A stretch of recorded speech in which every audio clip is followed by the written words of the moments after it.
Welcome everyone, and thank you for joining me and Wine Enthusiast for our panel on the new normal, navigating the present and future of wine retail. Today's panel is sponsored by Frederick Wildman's Attitude by Pascal Jolivet, El Estico, Fattoria dei Barbi, and Riuniti. I'm Susan Kostrava, Editor-in-Chief of Wine Enthusiast Media. Our panel today is an extension of our first ever 50 Best Wine Retailers package, which is appearing in our August issue now.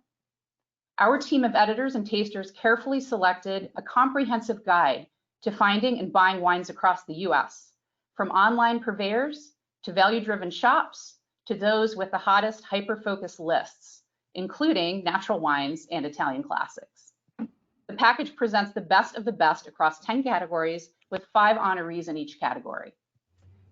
I'd like to introduce our fantastic panel today, but before I do that, one little note. A few of us, myself included, are on the East Coast. We are experiencing a little bit of a storm, as you may have heard. So if for some reason my lights flicker or I disappear or something crazy happens, we have backup. So don't worry, not everybody on the panel's experiencing the weather, but we just wanted to make you aware. So anyway, representing various sectors of the wine retail industry, and chosen because of their inclusion on our list are our panelists. So I'm going to start with Karen Williams. She is the founder and proprietor of Acme Fine Wines in St. Helena, California. She is on our best single focus retailer section of our list. Karen Williams founded Acme Fine Wines in St. Helena in 2003 and quickly established Acme as the source to procure highly allocated, iconic wines from both cult and classic producers, as well as under the radar debut projects. Prior to Acme, the Georgia native co-managed the wine program at the famed Trevigne, also in St. Helena. Chad Sokol is the Assistant Vice President and General Merchandise Manager for Spirits, Wine, and Beer for Costco Wholesale. And Costco is our best value-driven retailers, one of our winners in that group. Chad has spent the majority of his 26-year career with Costco on the foods buying side. After graduating from UC Berkeley, he worked as a regional buyer in Northern California and served as an advisor to the California Organic Product Advisory Committee for the California Department of Agriculture. After relocating to Washington State in 2017, he oversaw the buyers for the cooler, freezer, and deli departments for Kirkland's Signature private label. Chad was promoted to Assistant Vice President in 2019 to oversee the liquor department.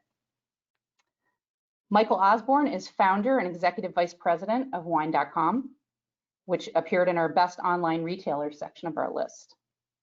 Michael Osborne has been a pioneer in online wine retailing since founding the company as eVineyard in 1998.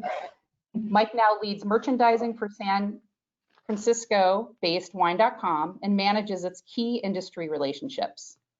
Wine.com revenues have surpassed $240 million through June 30, 2020. Wine.com has created the better way to buy wine and spirits, enabling customers to eliminate the guesswork and start buying wine with confidence. The company, 90% of the US population and 96% of the wine market is reached by the company, providing its customers access to the world's largest wine selection and offering impossible to replicate in brick and mortar stores. So one more here, Femi. Femi Oyedaran is the co-owner and sommelier of Graft Wine Shop and Wine Bar in Charleston, South Carolina, and that appeared in our best natural wine retailers section. Femi is a sommelier based in Charleston, South Carolina, where he runs his wine store and wine bar along with business partner and old friend Miles White. He's a self-professed music junkie who likes to share the gift of a great glass over the sounds of a great album while living in one of the greatest cities on earth. So very quick housekeeping item before we proceed. We will be reserving about 15 minutes at the end of our session for questions from you. Here's how to submit a question. Step 1 is locate the attendee toolbar on the right of your screen. Step 2, click the question icon. Step 3, type your question and click send. All right, so let's get started. My first question is for Chad. Data from Nielsen and other sources indicates that wine retailers in general are enjoying a boom in sales since the COVID-19 restrictions went into effect. Nielsen recently reported that dollar sales of wine in the off-premise stores that it monitors have gone up more than 16% since a year ago. What has been your store's experience in terms of dollar sales and volume moved during this time? And what are some innovations you've implemented to ensure success? Yeah, thank you for having me, by the way. Yeah, I would say our sales have been fairly similar to what Nielsen kind of shows in other retailers. Some categories were exceeding those numbers. Obviously, with Costco, we sell much more than just wine. And so I think initially when COVID really first started to hit, as our increased foot traffic really picked up, people were coming in, stocking up on toilet paper and water and canned goods and all those things. And those first few weeks, we really saw a pickup in wine sales. Primarily just due to that added foot traffic. But as soon as announcements started coming out about bars and restaurants closing down, that's really when we saw the lift start to hit the wine department and spirits and beer as well. And since then, our growth has been pretty strong week over week over week. And we thought we would kind of plateau at some point, but we still seem to keep picking up new members coming into the category. You know, the challenges for us really is because we run our business on kind of a just-in-time inventory. You know, our stores, we call them warehouses, but we don't really store a ton of product. So our biggest challenge is keeping inventory flowing into the stores to keep up with demand. And that's been a challenge. And because of that, we've really had to do deeper dives into the supply chain, into our logistics and things that, you know, maybe we didn't look at as carefully before, and also partnering with our distributors. So those have been the biggest challenges for us, is keeping up and making sure we have enough inventory for people coming in.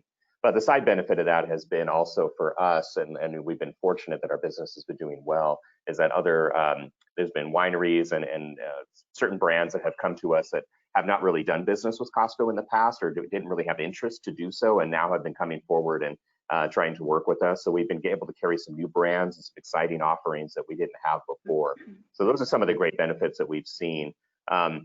You know, and categories have shifted just a little bit, but by and large, I would say across all of our wines, including sparklings, you know, initially people kind of traded down in price points, but say over the last 6-8 weeks or so, we've started to see people spending in premiumization kicking back in again. So I think those are very positive signs, and we're hoping that's going to continue through upcoming holiday season. Great. And I think, you know, we'll be talking a little bit more as we get through our questions about the opportunities that this environment has created. Obviously, lots of challenges, but really some interesting opportunities as well that have opened up. I'd like to move on to Karen. Karen, as a smaller scale, high-end shop focused on Napa Valley wines, how has the pandemic changed the pace and focus of your sales? And how have you reacted to any changes? And what would you consider your greatest challenges and innovations? A lot of questions there, but yes.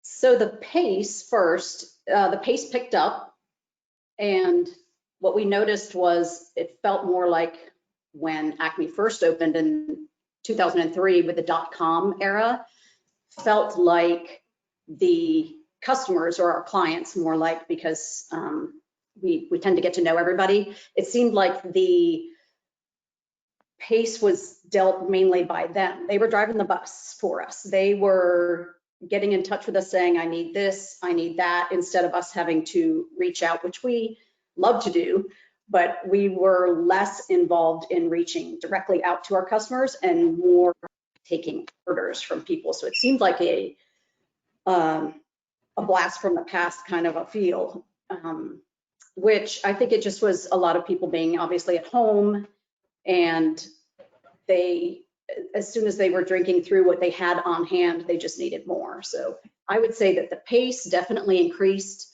and the focus, and I think the operative word is focus, that we could see everything that was going on around us, everything that different retailers were doing, even restaurants with their sales that they were doing out the door, basically. We were seeing that we had to focus on our niche, which is small brands from the Napa Valley mainly, but from anywhere in the world. We just had to keep our focus on, why did we start this business? It was to help launch brands, basically, and maybe a side project from a well-known winemaker, or a side hustle of you know, someone else who's not really in the industry, but who wanted to break into the industry. So we were seeing our focus have to go back to the initial, what do?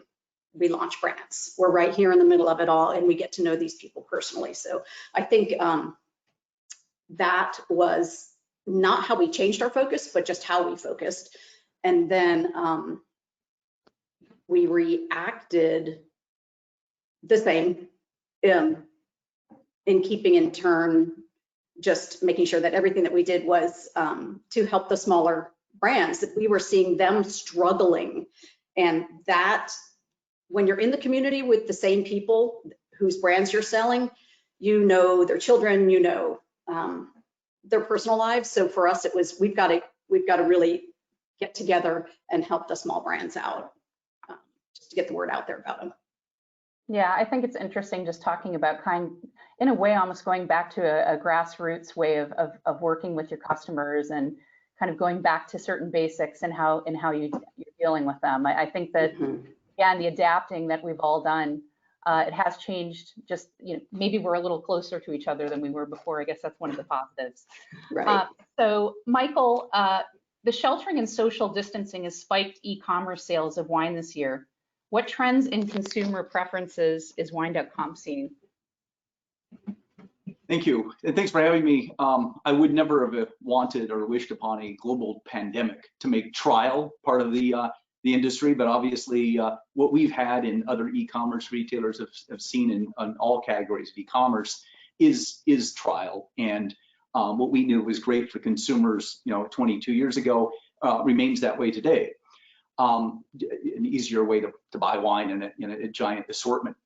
But it is interesting, your question about trends, because particularly for us over a couple of decades, I'll give you a couple of trends. One is that our percentage of import and domestic has really been for 22 years, just edged imports 51% and domestics 49%. That didn't waver throughout since March 15th. I'm going to call it that demarc point. Through today, it's still a 51-49% business. But what was really interesting is for decades, we've had 2/3 of our business has been red wine. But under these circumstances, since March 15th, white wine has actually gained 5 percentage points away from red. So first thing, it might be very appropriate today on National White Wine Day, if you didn't see that pop up this morning. So maybe it's appropriate I announce that our business has really got to shift maybe back towards a little bit of normalcy in the wine industry with that. So today, where it used to be 20% of our business, white wine is 25%. Rosé gained about 1.5 points of share. So another giant leap for rosé for us. Just when some of us in the industry thought we didn't need to see another bottle of rosé, we've had plenty of new releases and entrants into the and particularly dry rosé, if it's not obvious when at the premium tier. This has continued for us. In regions and in varietals, they rhyme a little bit with each other in a sense that now I should probably baseline this. We have had 250% growth this quarter in wine, so therefore something that is, you know, well up or below that will help you. So it just helps to know what the level is. New Zealand is up 500%, Argentina nearly 400%, and Germany over 550% on a smaller base, but nonetheless. This might be the source of a lot of the white wine growth, as I mentioned. What goes with New Zealand is oftentimes Sauvignon Blanc, and we've seen Sauvignon Blanc grow 425%. Pinot Grigio is no matter where it's grown, not just so we lump Pinot Gris and Pinot Grigio together. So I don't want my friends in Oregon to think I'm dissing them with respect to Italian. So 494% growth in PG. So again, interesting enough, white wine. It's highly possible that what used to be maybe an apéro hour after work has been replaced by a 4 o'clock, or maybe it's the 5 o'clock first bottle open. Might be white wine, certainly in the summer months, but we saw this in spring just the same.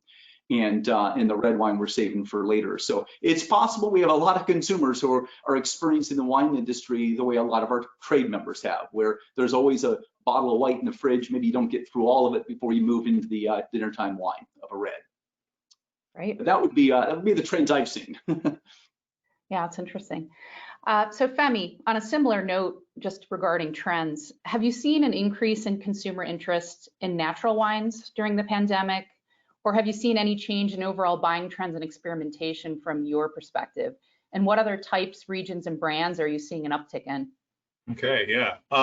Yeah, that's really great. I think I have to be a little bit careful when I talk about natural wines because understanding what a natural wine is, I think, is a conversation that'll probably be better set for another time. But our perspective on wine is really just glued to the idea of responsible practices in the winery. So we kind of adhere to the idea of sustainability, organic farming, biodynamic farming, and that kind of understanding is sort of like an ethos for how we buy wine. In that regard, yeah, we've seen a lot of people in our store, and I think that's been, parallel to a general interest in this country for people that are asking questions or at least want to have some sort of connection between the way they purchase food and the way they purchase wine. And so we've seen a great deal of people that have not just been, purchasing wine, but also people that have more of a fan's perspective of wine. Recently, it's almost as if wine is sort of culminated this fanaticism that you've only really seen with sneakers. So a lot of people are more familiar with producers, and they're more likely to talk about their favorite growers like their basketball players. So that's been really interesting to see.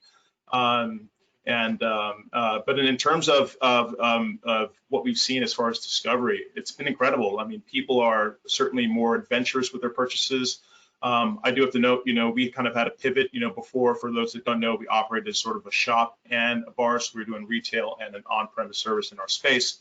And now we've kind of shifted where all of our sales are being done online. We ship now, then also we have people that will come to our store for curbside delivery that have purchased their wines online. And I don't know if maybe there's the genuine development of interest since this is all has happened, or if people that are now sort of adopting this shopping for local wine online and then picking it up is kind of really giving them sort of a new confidence, because they don't necessarily have to have someone watching them. They're not stuck for time. I mean, I see orders come in, we're only open during the day for a certain amount of hours, and I see orders come in at midnight, 3 in the morning, 5 in the morning, 8 a.m., so I mean, I think people just have a lot more flexibility of time to kind of make decisions, and I'm sure people are doing their research too, because no one wants to be reading a book on what wine they're going to buy while they're in the store. But if you're at the comfort of your own home, I think flexibility has changed.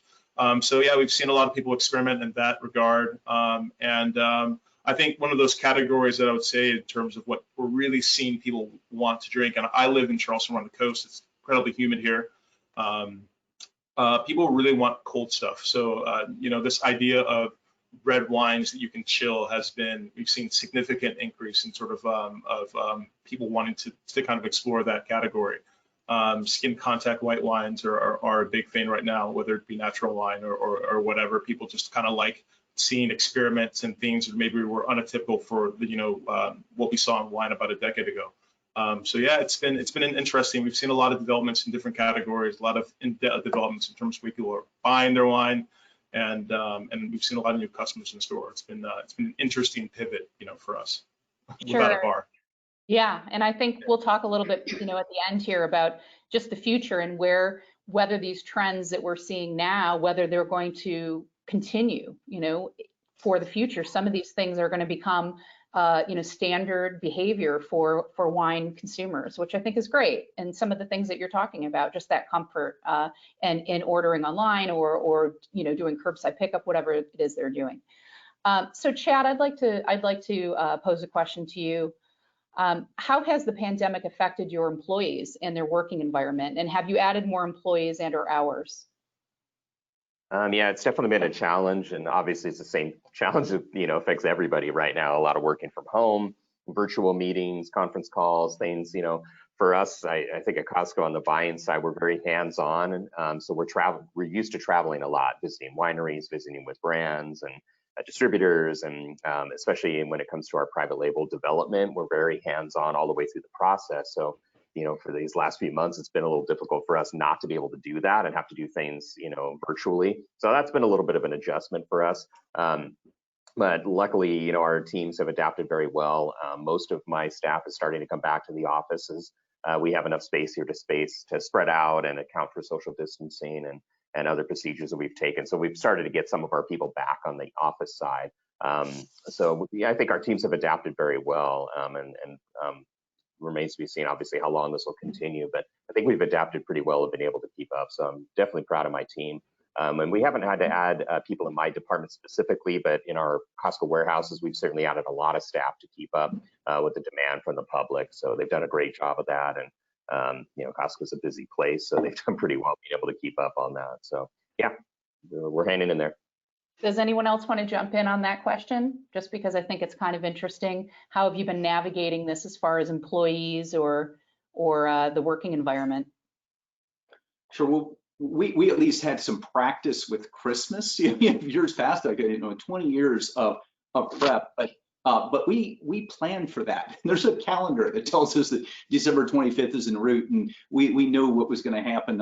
We have staff in our warehouses. We have 6 of them in the country, and we're prepared for that by November 1st every year. So, obviously March, I think 11th, 12th here in the Bay Area, we were surprised, but we're able to react with just within a few weeks, onboard as many as 600 more in staff into our warehouses, and then operate them socially distanced on 2 shifts here for the last 4 months for safety, obviously sake, and also 2 shifts to be able to keep up with the onslaught of interested consumers.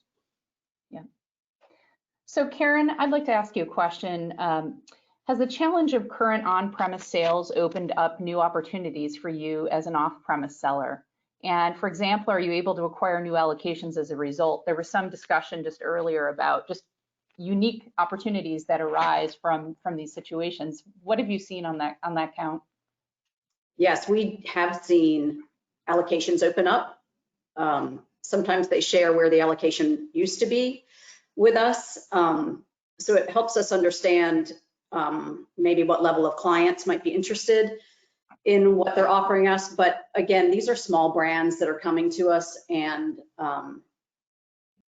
it's been good for us to see that we are able to also help when the restaurants can't, but also our customers are seeing that, saying things like, I haven't been able to get on that mailing list, and now I can get some of that wine because it was restaurant only or mailing list only. And then we are able to offer them the small amounts that we get. So that has been exciting for us, just a few doors opening up here and there. And then we also started getting contacted by different importers and different regions with offers. So something from Oregon, someone reaching out to us, they need different avenues, and they're looking at coming to somebody who they must have read about, or they just did their homework to see where else they could sell, because everybody's scrambling obviously right now. So these were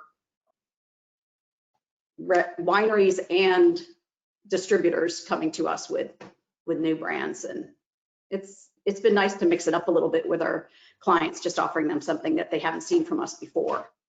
Sure. Yeah. So Femi, I want to talk a little bit about beyond COVID-19. Obviously, we're very much living in the reality of this current time, but I want to talk a little bit about the tariff increases on European wines and how that has affected the import offerings at Graft. Definitely, we know that it's another thing that might be disrupting wine retail. Yeah. I mean, those tariffs have been, pretty impactful. I think more so on our distribution and importer partners. I think that they're, some have kind of chosen to kind of split a lot of the raised prices with their distributor. Some of those are kind of somehow passed down to us. So I think for the most important takeaway is, the way it's affected a lot of our local partners that, some of them are small distributors who also happen to import wines. And I think that has really kind of affected a lot of their business. And, you know, for us, we've had to have conversations with a lot of our clientele that those prices have gone up for some of their favorite wines. However, you know, there has been sort of, you know, flip side of that where, you know, with COVID and people needing to get rid of wines, where we've seen some discounts come across for wines that you would expect to be a little bit more expensive. So I've kind of seen two different sides of that over the last few months. But I think most people have been okay with the you know, the rise in prices to a certain degree. I mean, obviously, you know, for some champagne growers, we've seen those prices go up a good bit. So some of my favorite wines are a little more expensive than they were a few months ago. But I think that's okay for now. And I don't think that they've been too steep, but it's certainly a conversation that you have to have with people. Sure, sure. Mike, the pandemic has driven more and more U.S. wineries to emphasize direct sales and direct shipping to consumers and customers across the country. Does that mean extra competition for Wine.com and other retailers? If so, how are you meeting that challenge? Well, I think it might surprise you, but one of the hard things to think about is that consumer knowledge about the fact that they can buy wine with e-commerce, even in 2020. When I talked about trial earlier, I mean, there's a great deal of consumers who didn't know it was possible, didn't know it was legal or permitted. We serve 42 states in Washington, D.C., you know, licensed, and so our ability to service, you know, nearly the 96% of the consumption, at least in the U.S., is strong. So I welcome this, because I do think that the more wineries and the more retailers who pivot to e-commerce will help raise the tides for everyone. And we certainly have been leaning in with a lot of you know, advertising and efforts to again, remind consumers who know e-commerce works in other categories of hard goods, but never realized it with wine. And that's probably a big part of it. So I suspect it's, again, we expect it's here to stay, and therefore we'll do what we do best, which is take our 22 years of experience in storytelling and continue to work on our roadmap to be the best at what we do. But I certainly wouldn't say we're looking at any other concerns about the category other than that it should grow. There's plenty of categories. I might even remind you, we used to make fun of companies like Pets.com and the intergalactic failure that was in the 20 years ago. And here we have such great examples of the pet food business and also pet supplies in Chewy, for instance, moving online. If it's good for your pets, I think it's good for your wine collection as well. So we welcome it. Great. This next question, this is for everyone.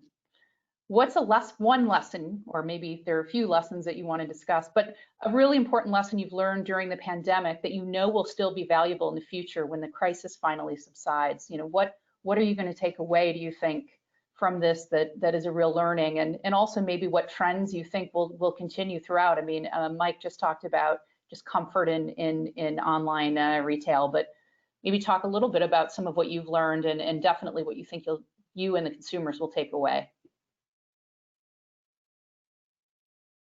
Anyone want to jump in first? I know that Go ahead.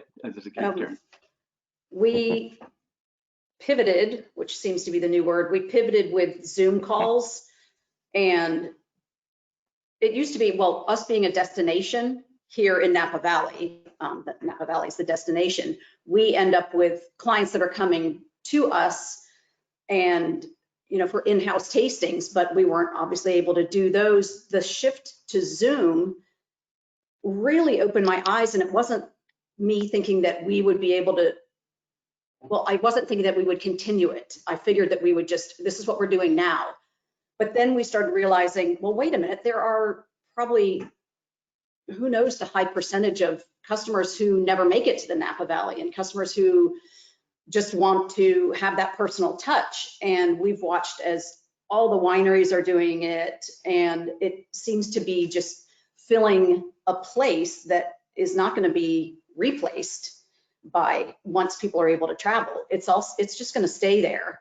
And if someone wants to do a special tasting for anniversaries or whatever it might be, and we've been doing the Zoom calls for businesses as well, looking to just have a toast before they start a meeting, and we supply the wines ahead of time. So there are things like that that are just with Zoom that are going to continue on, and I think that's great. It gives a piece of what we do to people that can't visit mainly. Right. Yeah, Susan, I was going to add that exactly. I think it's really wine tastings, commercial wine tastings, where you're shoulder to shoulder, and you're getting a chance to get a 1 ounce, as the law is required in California and New York. It is 1 ounce of taste in your mouth and probably a minute of interaction with a winemaker. I think those days are past us, not just when this is over, but in the future.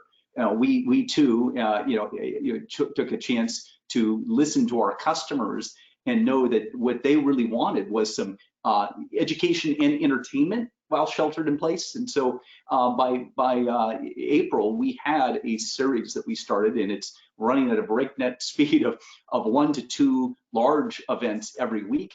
Consumers want the wine ahead of time. We're taking we're really curating an A-list group of speakers, running 30 to 45 minute sessions with as many as 3 wines generally, and the chance for a consumer to hear straight from a producer about a topic that's near and dear to them. These videos, the live stream is a big part of it.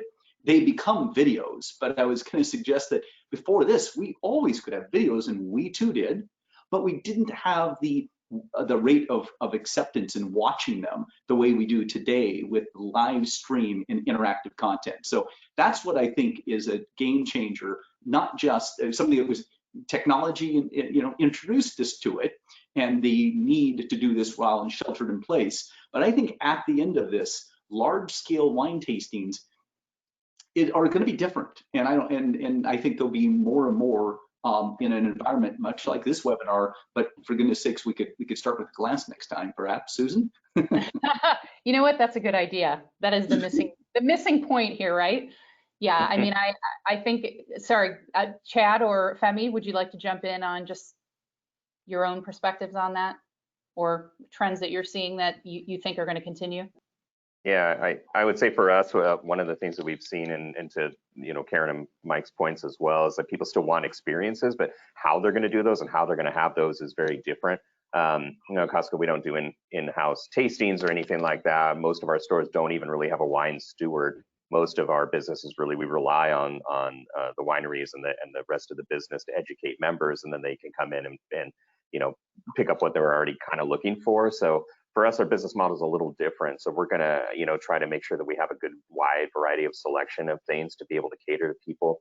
We've seen, things like advent calendars. Last year was a big hit for us, wine advent calendars and things like that. And so we're not really sure how people are going to celebrate the holidays coming up, but we're planning on carrying quite a few different selections that are going to give people maybe a chance not to give it as a gift necessarily, but maybe they want to do at-home tastings. So we're trying to come up with good ideas like that. They're going to fulfill people's needs because, like everybody said, the Zoom meetings and the conference calls, and I've done quite a few virtual tastings with some wineries and winemakers, and it's gone very well. And surprisingly, it's been very good and really enjoyable.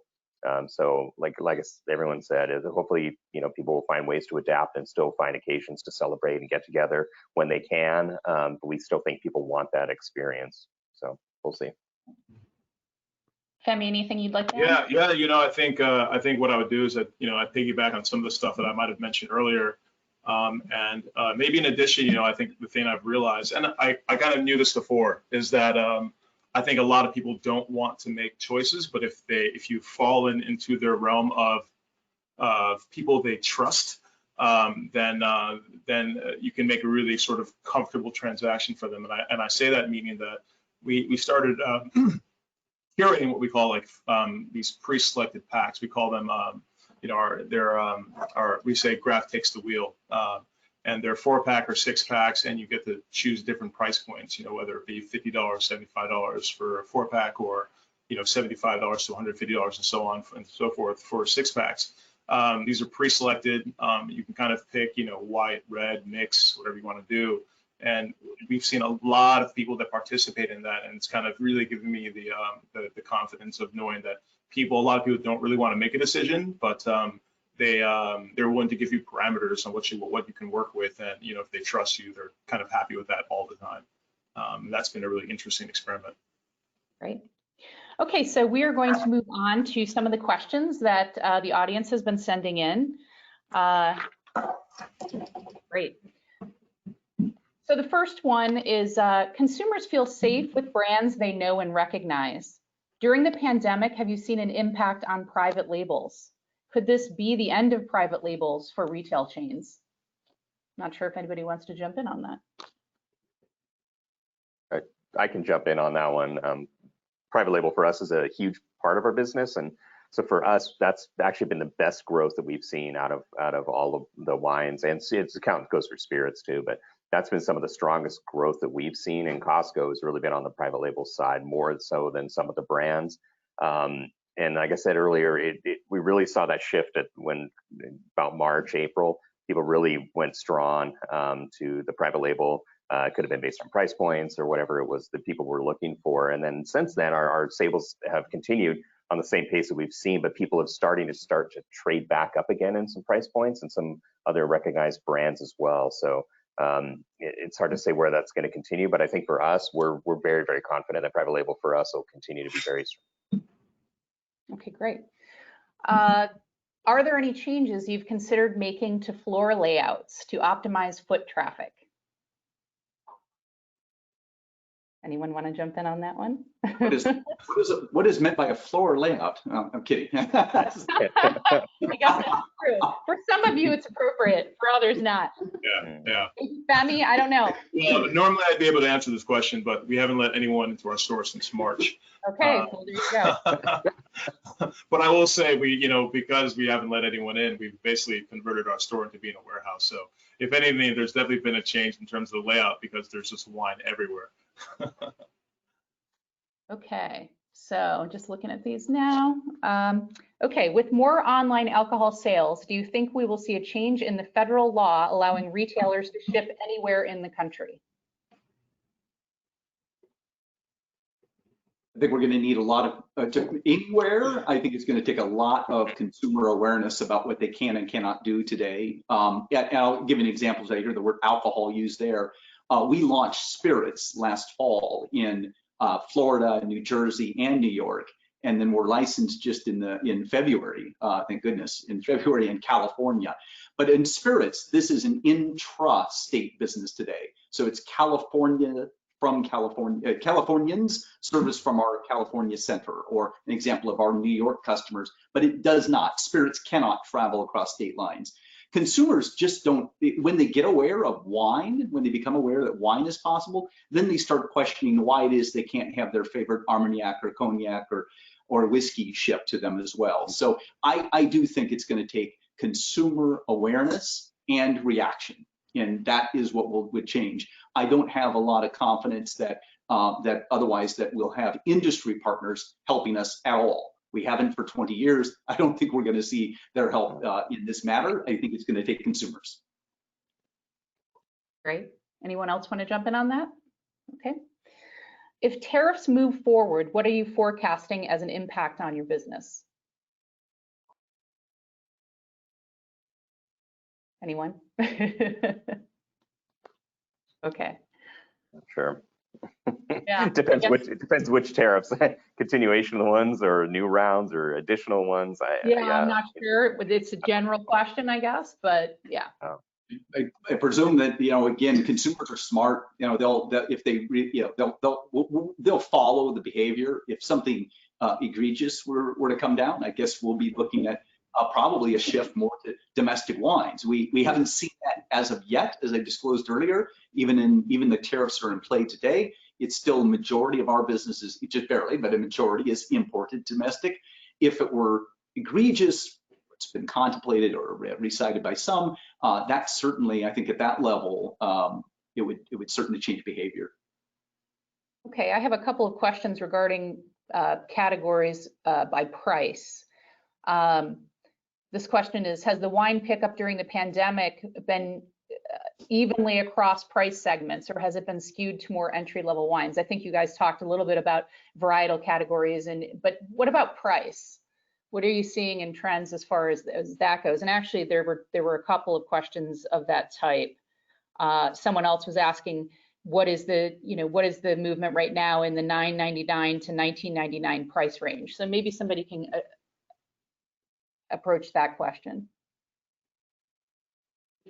It's a little bit more difficult for us just being here in Napa Valley with the prices, selling a lot of Cabernet. So we don't get a lot of those brands in that price point.